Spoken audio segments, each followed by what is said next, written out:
The kickers in today's game are so good and so skilled. And now off to the races down the right side. The 20, 10, 5, and up. A big play there. 72 yards. And the Broncos have taken the lead. And with his speed, if he just finds the slightest crease, he can take it the distance like he did there. How about the leverage up front? Offensive line out-leveraging the defensive front to create that space, that crease that he was looking for. And what... Dang, boy, I had to break one of them off of there. Bronco offense now set to come back out onto the field. And coming off a one-play drive that was so deflating for the defense, what's their mentality? How do they rally here and stop this offense? And now look at this. Big gain, but a fumble.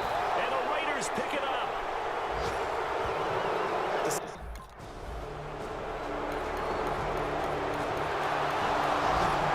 And Denver getting set to take the field. And last time, not only the turnover, but that turned into 6 points. They got to make up for that here. We always hear about empty possessions. Into a double team, and it's intercepted. Picked off by David Anderson. And his guys...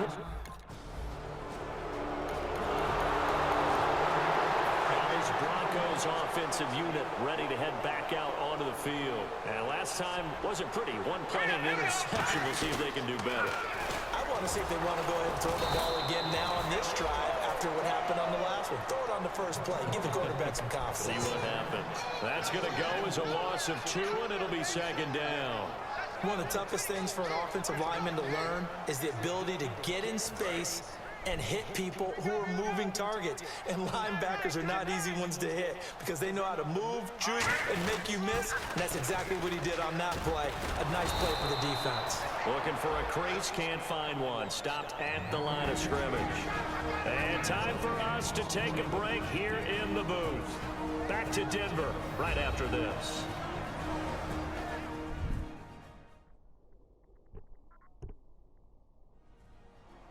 We remind you that coming up at halftime, we'll pay a visit to Larry Ridley in Orlando with our EA Sports Halftime Report. And the Raiders call on a nickel set for third down. Now they'll run it on the toss. Oh, he bowls over it. And able to break one tackle, but then quickly brought down. But a nice little gain. It'll be a gain of 11.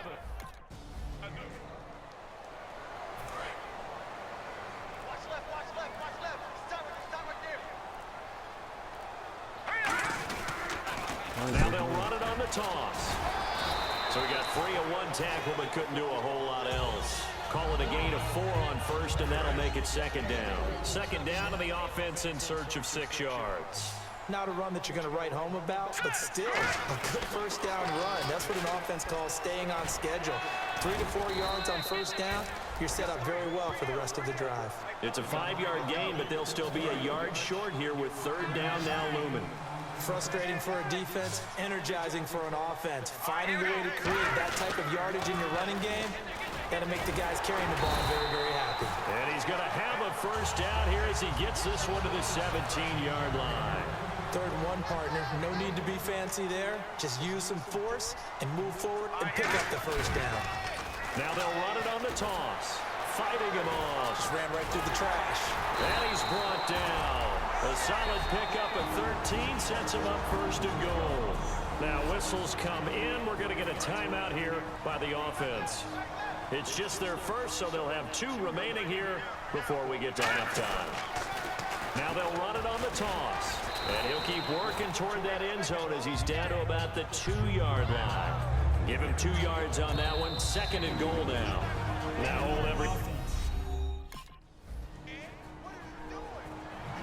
Here comes the Broncos offensive unit here as they'll have it first to begin this 3rd quarter. They have the lead. Now they'll be looking to extend it.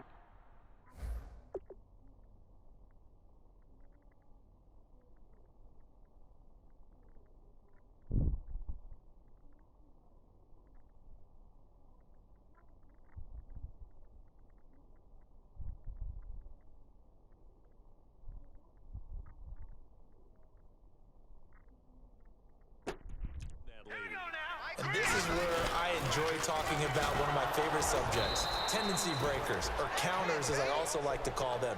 You've done things in a certain way in the first half, and they've had the ability to see what you've done. They're going to make their adjustments. So guess what? You adjust yourself and try and stay ahead of the pace because you are looking for some separation in this ball game. The adjustment to the adjustment. Without a doubt. Show them one thing, hit them with something else. Holding offense. So holding by the offense, and maybe now got to shift up what you want to do on the playbook. Yeah, definitely. Change what you're doing in the playbook, but boy, the advantage shifts to the guys on defense, doesn't it? Longer yardage situations, they often become bolder. And a very short pick. Fucking horse collar, man. 15 to the 16. He'll get 3, but it leaves him with a big hole here on 3rd and very long. And third quarter here, you've got the lead. This is where that strong run game can really benefit you. Stayed in bounds there, kept the clock going. I like all the points you just made there. And if you throw the football and it's incomplete, now you've stopped the clock and you've helped out the guys on the other side of the ball. So keep it in the hands of those runners. Keep moving it. Keep grinding the clock.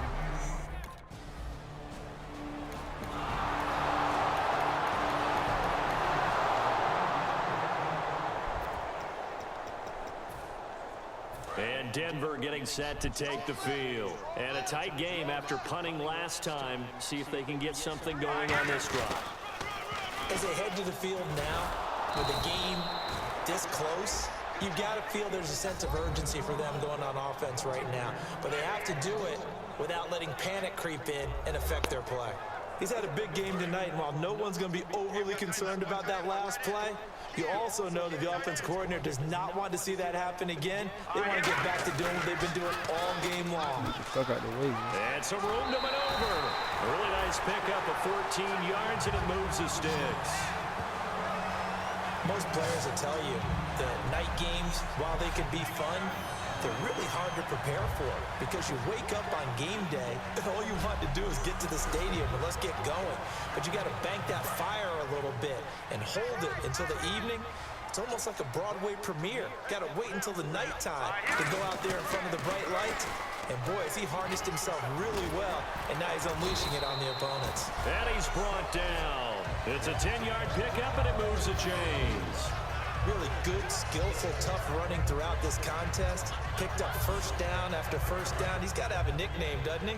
How about the human first down machine? I think that fits. Now they'll run it on the toss. And they'll stop him right on the midfield stripe. 2 yards on the pickup there. It'll be 2nd and 8. In order to play really good run defense when you're playing a 3-4, those 3 guys up front, the nose tackle and the guys they call the defensive ends, they're usually big people because they're going to have to eat up a lot of blockers because usually 5-on-3. And when they do their job well, guys who play on the inside, those inside linebackers, they're able to just roam and hit. Let's give a lot of credit to the offensive line. They've been able to move the ball really well on the ground the entire game. And while that wasn't a huge one, that's okay. They'll take them in short, steady bursts.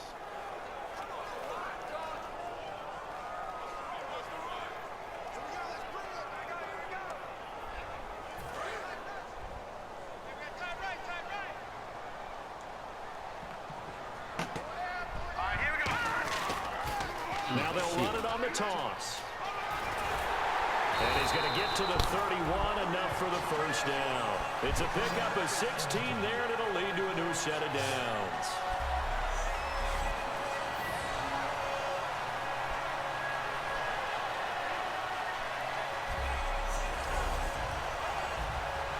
So they pick up the first down after the run, and now they approach for the fresh set. Back now at the home of the champs, Sports Authority Field in Denver. All even as we get ready to start the fourth. They come out here in the eye. Now they'll run it on the toss. A strong running. Give them 16 on the pickup, and it'll be good for a Denver first down. Absolutely love the run right there. This guy's known for his quickness, but also for his speed. And he's able to get to the second level almost before you blink if you give him any type of blocking. Always talk about slot receivers, and they're usually known as quicker than fast. In this case, we've got a guy who's quick and fast, and he used it to great advantage. And the 8th play on this drive coming up.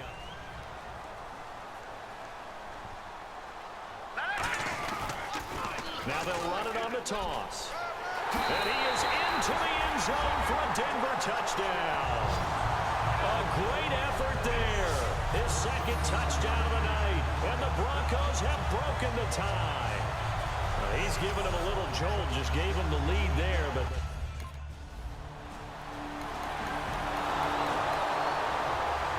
and Denver getting set to take the field. And now last drive so successful with the ground game, ending in a touchdown. Do you stick with that formula?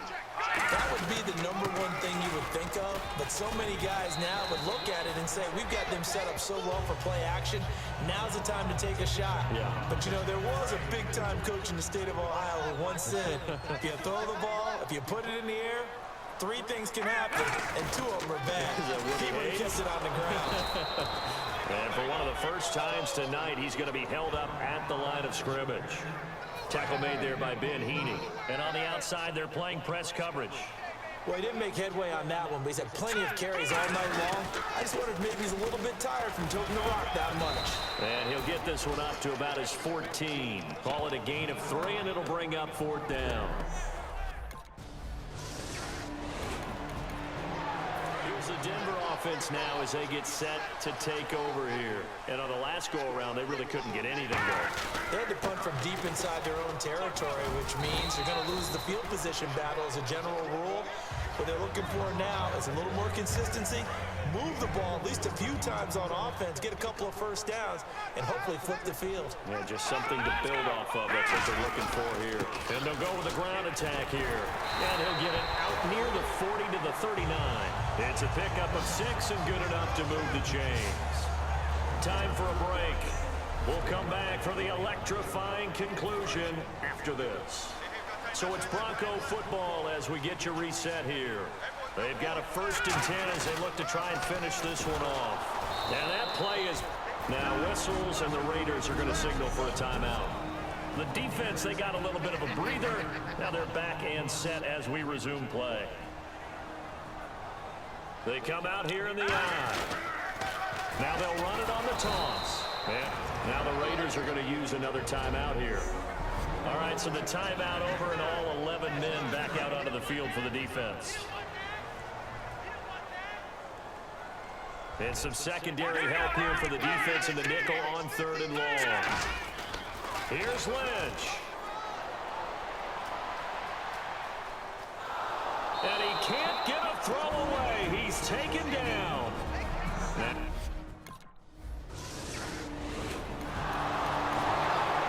So the Broncos coming out now. They have the lead, still a 1-possession game, but the defense got to stop. They've got the football now, just salted away, right? Exactly. That's all the defense is counting on from their offense. They did their job in a big way. You know they're over on the sidelines now starting to take their tape off, and, hey, we've done this thing. The offense has to put it away, and that means ball security. Absolutely. Stranger things have happened. Now they'll run it on the toss. He'll get 2 yards back, but it's going to leave him with a long 3rd and 13.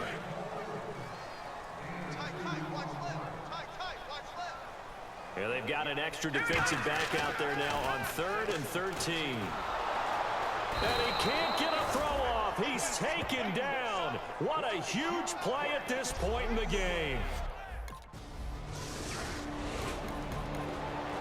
And Denver getting set to take the field. The clock cannot be stopped here. Defense can't do anything. So kneel it down, take it home. No doubt about it. It's what you practice for in winning situations each and every week. Victory formation. Take a knee and go on into the locker room and celebrate. Call it a victory.